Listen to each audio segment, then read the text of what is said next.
Porto Novo en ébullition dans la matinée de ce samedi.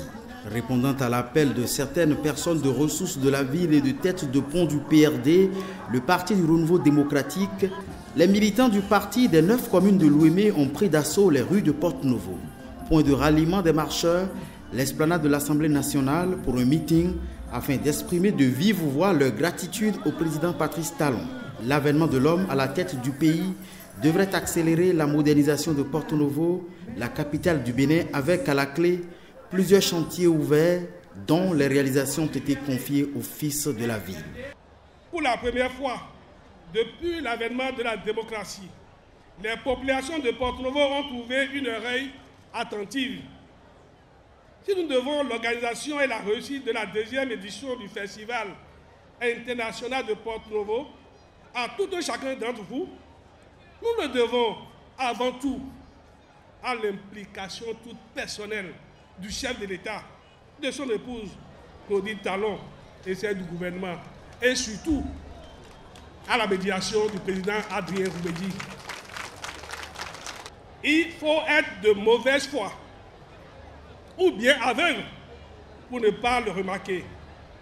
Déjà 12 km de voies pour la traversée de Porto Novo jusqu'à Bicéité avec des aménagements électriques et paysagers. Déjà ici, on nous annonce 96 km en moins de 2 ans. Je crois que c'est vraiment important. Il est important que nous puissions saluer cet effort. Grâce à la vigilance et à la détermination du président Talon, le grand musée arène des arts et divinités vaudou Orisha a été retenu pour notre ville et verra le jour dans quelques mois.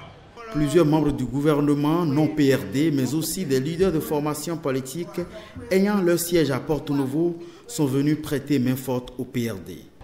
Aujourd'hui, comme nous pouvons le constater, le président de la République, Patrice Talon, a commencé à agir et le développement de notre ville a démarré enfin à travers la construction des routes.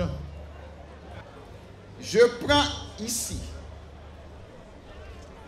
devant vous, l'engagement de transmettre fidèlement toutes vos doléances citées aussi bien par le maire de la ville de Porto Novo et par le bâtonnier Jacques Migan dans leur discours.